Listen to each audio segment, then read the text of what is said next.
Hello and welcome to the University of Florida St. Lucie County Extension Program. Today I'm pleased to have two of my colleagues, Kate Rotindo, who is our urban horticulture agent, and Carol Alberts, who is our community resource development agent. So welcome. I'm pleased to have you on the show. And I think what we'd like to do is first, Kate, I'm going to start with you and talk to me a little bit about yourself, your background, what you do in extension, and what you do for our homeowners in St. Lucie County. Okay, actually I'm a Fort Pierce native, but my working background has mostly been with the U.S. Department of Agriculture. I have about 15 years experience with them. Most of those years I was working at the Horticulture Lab here in Fort Pierce as a farm field technician. So I did a lot of research projects with scientists about vegetable research and soil health.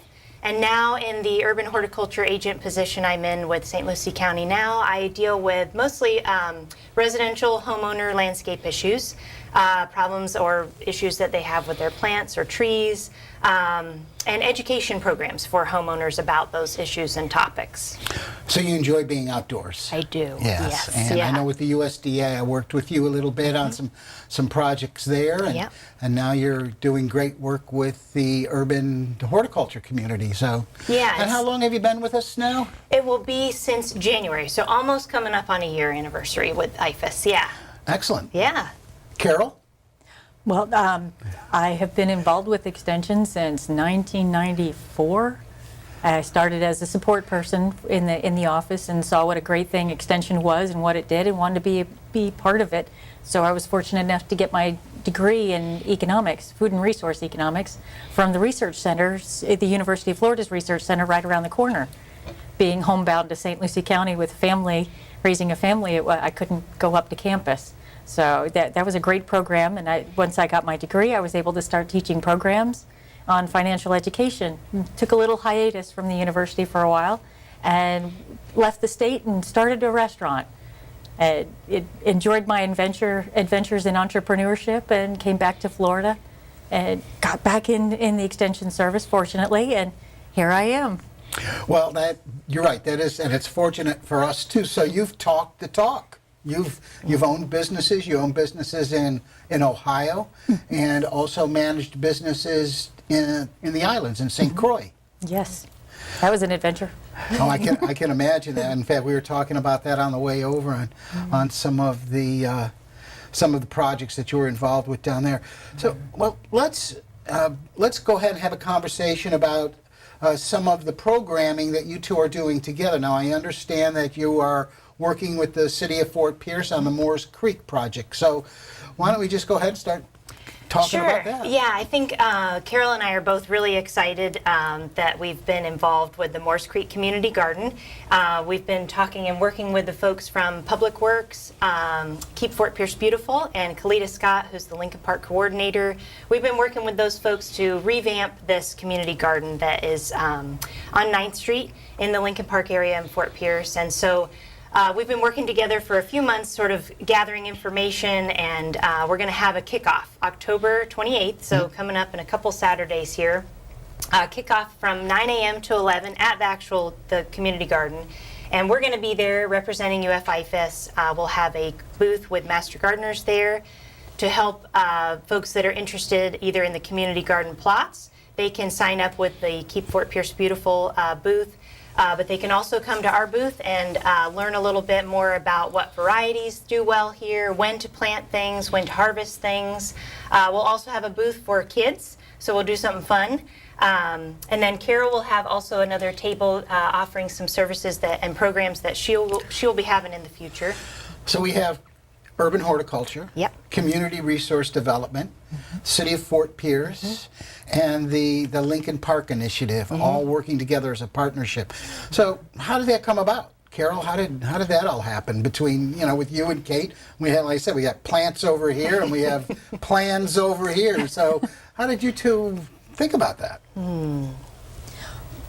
We actually, once we saw the study that was done by the Common Good Initiative, working with Allegheny Ministries, we kind of gleaned some information from that showed us there's a real need in the Lincoln Park area for entrepreneurship skills. There's a lot of residents that indicated they had challenges with the traditional marketplace. They might have a lack of education or a criminal background to overcome, so maybe starting a business might be the best fit for them. And you know, growing vegetables is fun and relatively inexpensive to get into, growing vegetables, and there might be a way to make money doing that. So we came together to see if we can provide opportunities for the residents. Yeah, and pool some of our resources together that we have through IFAS and, like you said, the City of Fort Pierce. We have a lot of support, and I think a lot of people are really excited about what will happen in that area. And so we're excited about the kickoff. It's going to be sort of neat to see who comes and get in the presence of that community and give them some resources. Now, there's a community garden there, and there had been a community garden for a while that was supported by the City of Fort Pierce. So when we met with them, they were more than willing and very excited about us going in and helping with them on the community garden. So how's that coming along? It's coming along really well. We've got a lot of the great folks at Public Works who've done a lot of physical work at the garden. We talked a little bit about sort of recreating or just redistributing some of their irrigation that was going on that I think is going to be a huge help for that garden, where we can shut off at each community garden plot. You're able to shut off the water. So instead of having people having to come in and water every single day, there's going to be some irrigation that will be a huge help, I think, to that garden for the folks that are in there.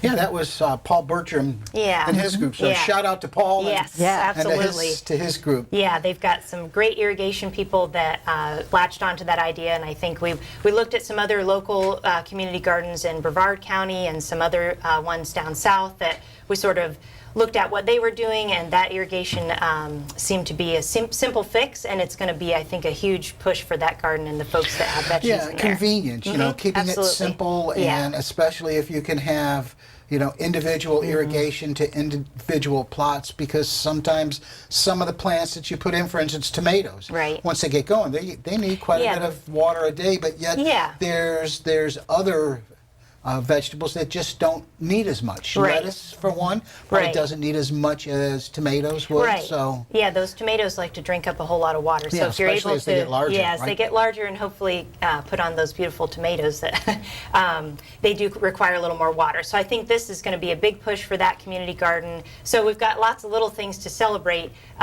you know. But I think the kickoff is going to be fun to get the community involved and to see what's happening in the garden and sort of revamp that project. Okay, so what's the date on that again? October 28th, starting at 9 a.m. Starting at 9 a.m. And it's 424 9th Street in Fort Pierce is where the community garden is actually located. So right there on the Moores Creek Linear Park.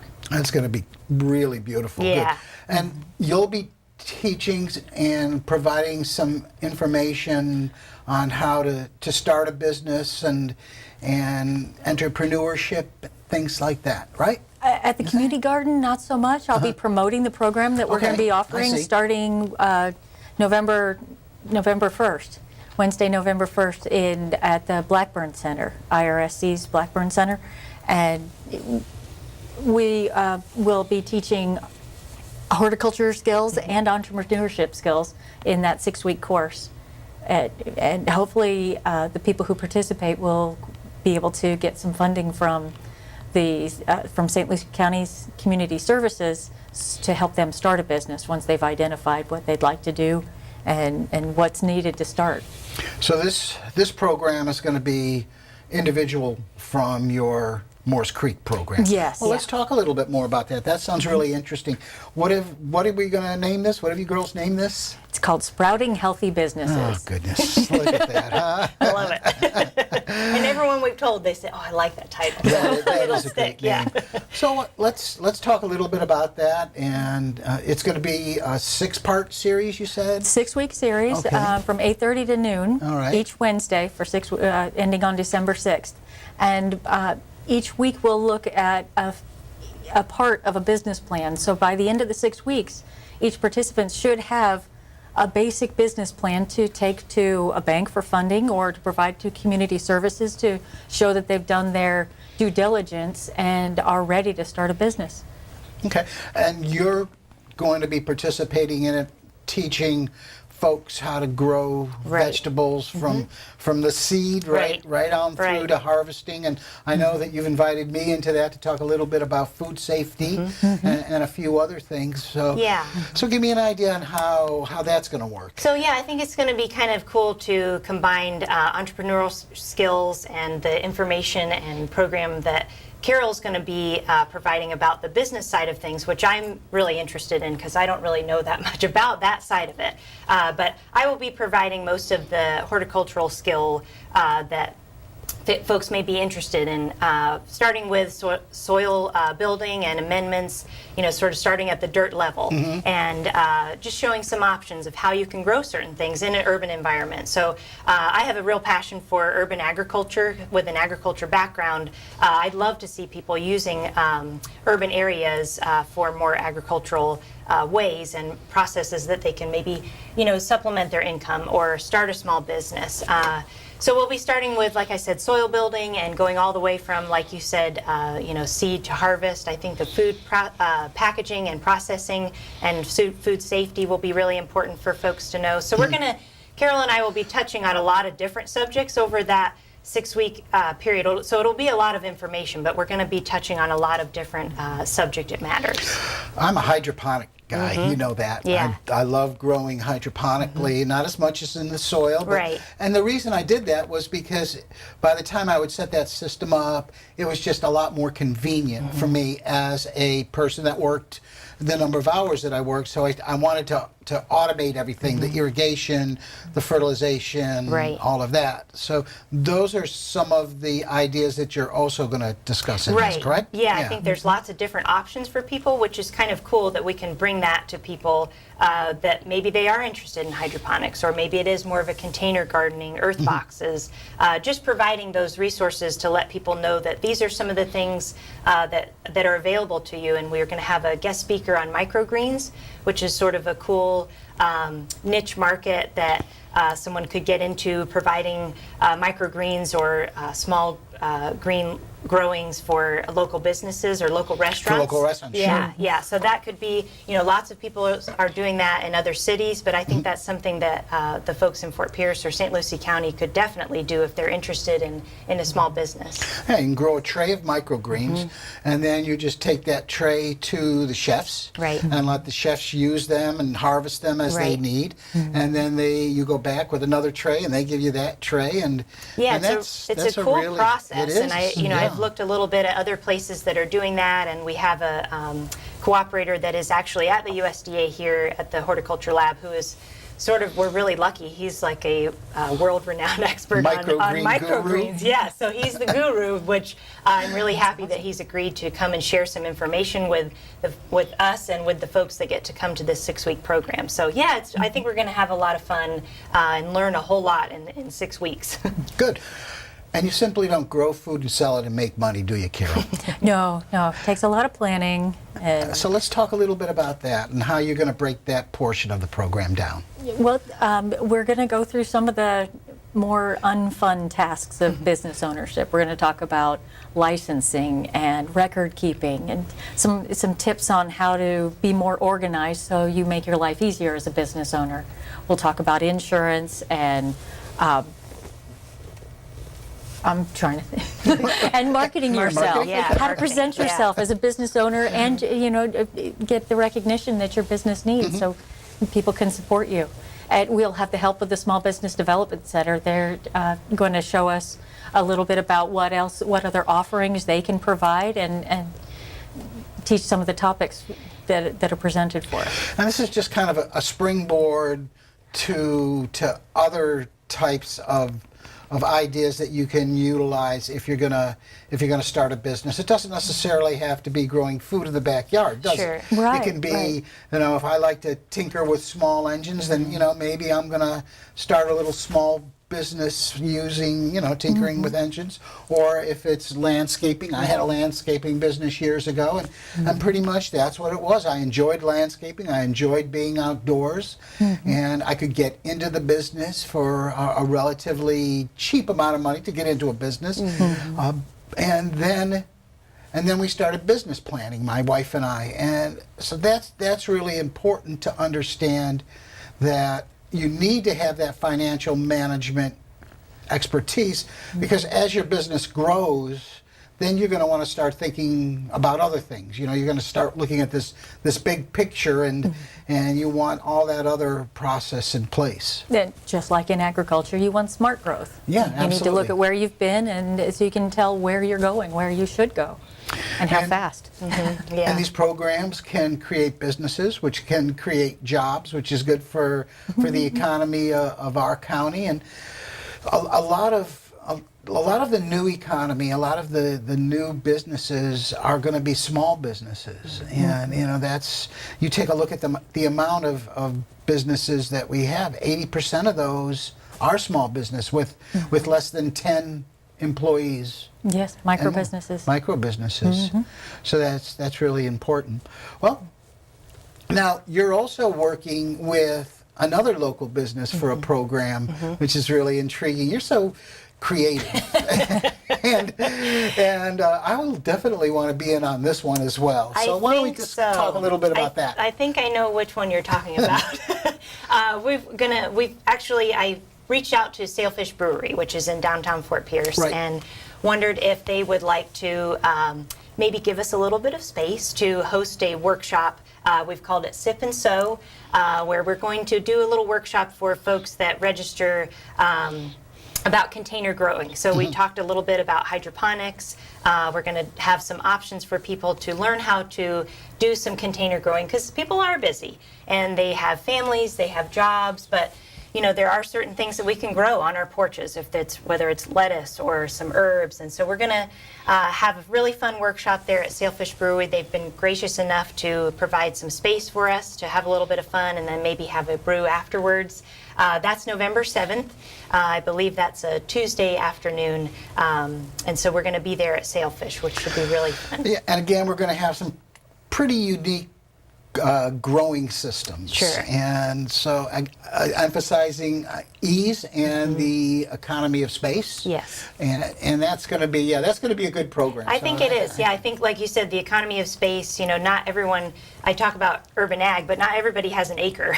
I would love to have 10 acres, but for a little postage stamp house, or, a yard or a porch that most of us have, there are ways that we can, have some food that we are available, or that we can have available, whether herbs that we can cut, from our porch and our bucket garden, that we can supplement our nice dinners at home, that we don't necessarily have to buy from the store. We know what inputs went into that food. So maybe it's not that you can grow every single thing on your grocery list, but there are lots of things that we can do, as urban ag folks. Right, and you supplement your food with tasty herbs, instead of too much salt, Sure. which we all have a tendency to do. And which we all, and there's so many, Yeah. there's so many varieties Right. that people can grow, whether, there's so many types of heirloom tomatoes or types of lettuce or greens.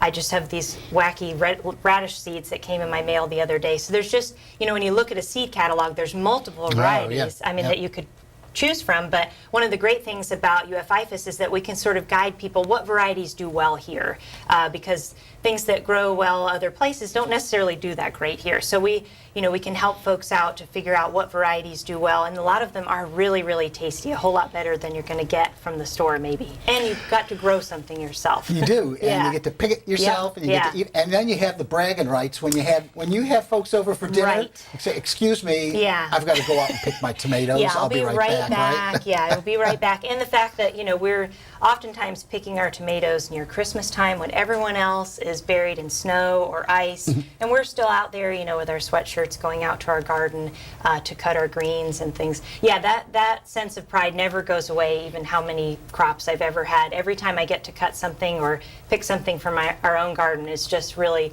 it's a cool thing. So I really am anxious and hopeful to share that with people that maybe haven't done it before. Maybe, they want to try a little bit at a time. There's lots of people that I know in our community that are great gardeners that have been doing this a long time. And so it's going to be fun to interact with both of those people that maybe they have never grown anything before but want to try maybe that special variety of basil to supplement with their cheese and tomato. And again, these systems are self-watering, they're very convenient, Yeah. and oftentimes that becomes a barrier to being a successful gardener, is that, you know what, I forgot to water the garden, Right. it's been 3 days, oh, now I remember, because your plant's just like a jumping over, right?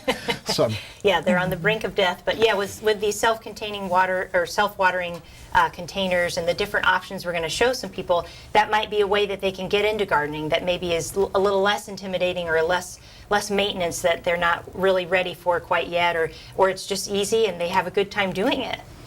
yeah, if nothing else, you come down and get to Yeah. sip an IPA. Yeah, while There you you're go. looking at some lettuce. So. Yeah, looking at some lettuce. It'll be fun. Yeah. I want to go. Yeah. Well, come on Carol's down. gonna So be I there. know. She's We'll gonna be talking business, right? I love the idea of landscaping with vegetables anyway. So, Yeah. you know, and So have a why year. not? Yeah. That's and again, that can, if we looked at that as a business sense, let's say, if you looked at designing a landscape with edibles, that would be a great niche for someone who might want to be in the landscape business, but yet kind of diversify. Niche market for them.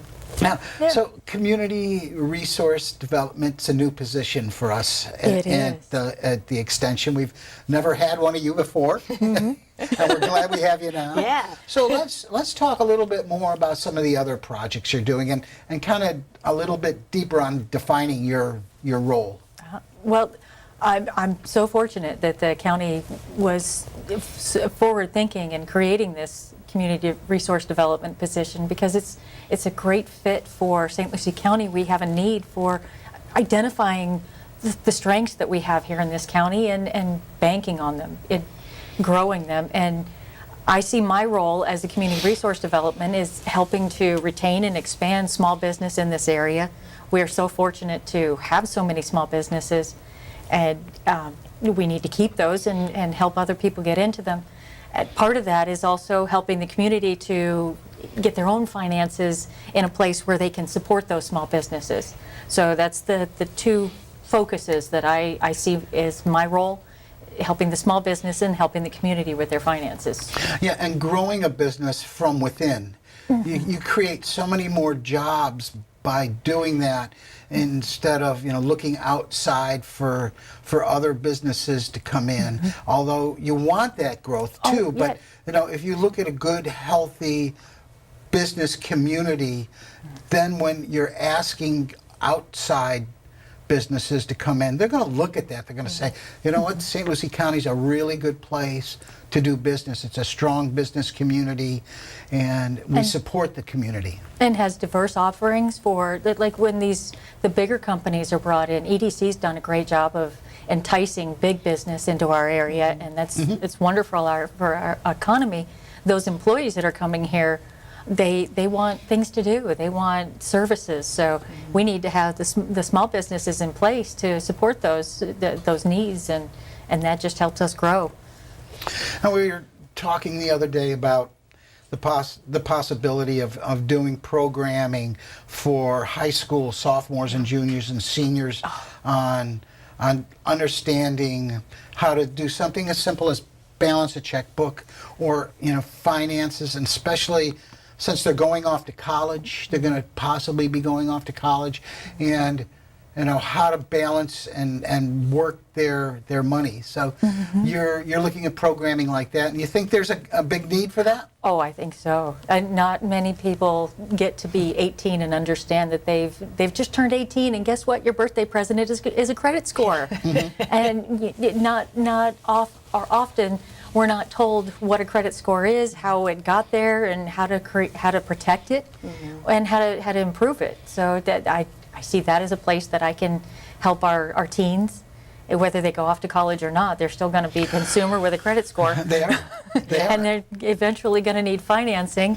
So I think that could be a helpful program, and just the understanding what it's like to live on your own. Who tells you that there's going to be a first, last, and security and utility deposits, Right. and Yeah, all those fun things. hopefully your parents, but if they don't. Right. Well, and sometimes that education is not passed along from the parent. Often. For whatever reason it is. So that becomes even more important. And budgeting. You know, my Yes. daughter, she lives in Baltimore, and they just bought a house, and you know, they just had their first baby. They both work, but you know, they want to fix the house up, and she always says to me, and goes, "Well, we're going to put windows in, and we're budgeting for that right now," and instead of, "Oh, we're going to put windows in," and you know, Putting it on the credit card. putting We'll get on it the paid credit off in card. 3 or 4 years. Yeah, right. So that sort of